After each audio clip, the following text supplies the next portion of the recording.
We are headed to Kentucky, and hopefully we won't get any Kentucky rain. Welcome into the Sporting News Studios. Tom Vandervoort with Bob Pockrass as we are here to handicap the Quaker, what is it, the Quaker State 400? That's right. Did I get it? Yeah, I think you got it. It's the third Sprint Cup race at this venue, Bob, which for me makes it somewhat challenging to handicap. Just talk about the track a little bit. What's the key characteristic of this place? The key, well, it's not one characteristic. It's lots of characteristics, but it's all one thing, bumps. There are lots of bumps on this track. It's a old, quote-unquote old track at about 12 years old, but obviously Kentucky weather has kind of made it a rough place to race. It is not the smoothest place in the world.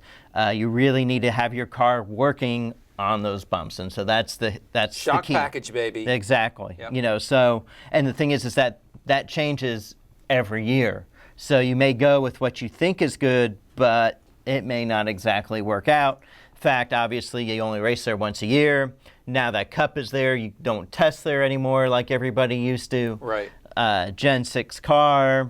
I mean, a lot of variables Yep. For this weekend. So the key is going to be who can adapt the best. Do you think this track compares to any other mile-and-a-half track that we run, or which one does it compare most closely to in your mind? Ooh, that's a tough question.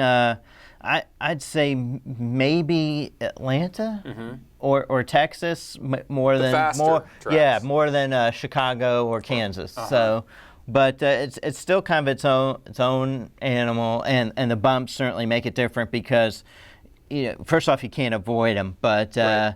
You know, if there is one area of the track where you feel like you need to try, you know, your line may be different than it would be at a Texas or Atlanta. Now talk about just downforce racing this year and what we've seen and the track position, the aerodynamic advantage the leader seems to have. Is that carried through from last year to this year in your mind? Some, but not as much. I think there's a little bit more ability to tune the Gen 6 car to be able to pass the leader. Right. You know, they got rid of that roof cam. And they believe that has actually helped. Really? Yeah, they got rid of that for the intermediate tracks because they felt like that really created some dirty air for the guy in second. I see. So maybe that has helped a little bit. I think overall still a little bit racier, but you know, still stock cars. Yeah. Track heavy. Position's still nice to have. Exactly. It's for still sure. nice to have. All right, we're going to talk about drivers, and to do so, of course, we'll bring in our special guest, and let's do that right now.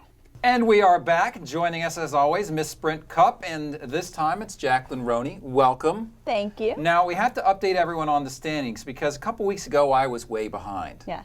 Now, after a couple good weeks for me, a couple wins, looks like I'm ahead. Because last week I picked Kurt Busch. He finished fourth. That was the best among anybody. Bob, you picked Juan Pablo Montoya.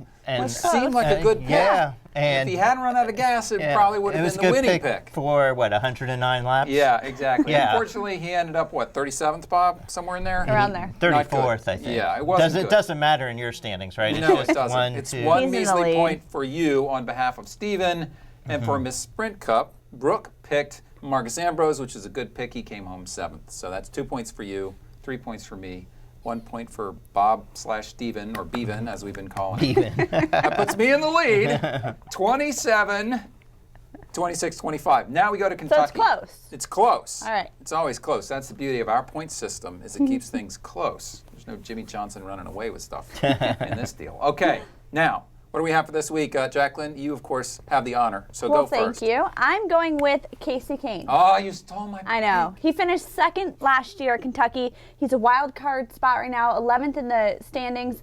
And, you know, if he gets another win, because he already has one under his belt this year, I think that he'd definitely be, if he doesn't get in the top 10, definitely a chase contender for the wild card spot. All so, right. I KASEY love that KAHNE. pick. I love that pick. I think this is definitely KASEY. I feel this is a hard, we've only run Cup twice here, Yeah. Bob. Yeah. Where does that lean you? That leans me toward Joey Logano.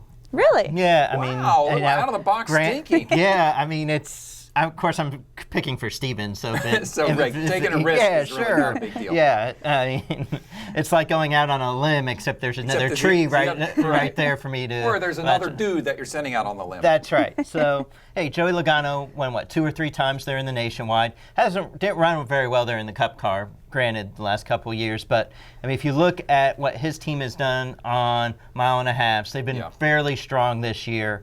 And, you know, you may look and say, well, he's like 14th or 15th in the points. But if they didn't have that 25-point penalty, he'd be in the top 10 in points. It's a good point. Which is a good point. And, yeah, so, Get it? you know, why not? Why not go out on a little bit of a limb and say, you know, Joey Logano's going to win this race? I mean, he has shown top 10 finishes and speed on the intermediate tracks all season. Yeah, I found it hard to really handicap this one or have a strong sense of it just because we've only run here twice. Yep.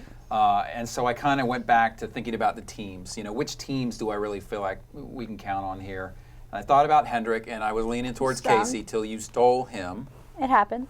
And I thought about Gibbs, and I felt like Matt Kenseth would be a very good pick on that side of the house. But I'm going to go out on the shortest limb possible and pick Jimmie Johnson for this one. I feel like Jimmie's good. about ready to win again, so I'm going to go with Jimmie. Because it's been so long It's since just he's been won. forever. I thought you were going to go Kyle Busch when you were talking. Yeah, Because Kyle would you be know, a he good won the pick. race a couple years ago. He won the first one here. Yep. Yeah, so that would have been Brad a good K pick, last year. Yep. Teammate Well done, to Joey Bob. Logano.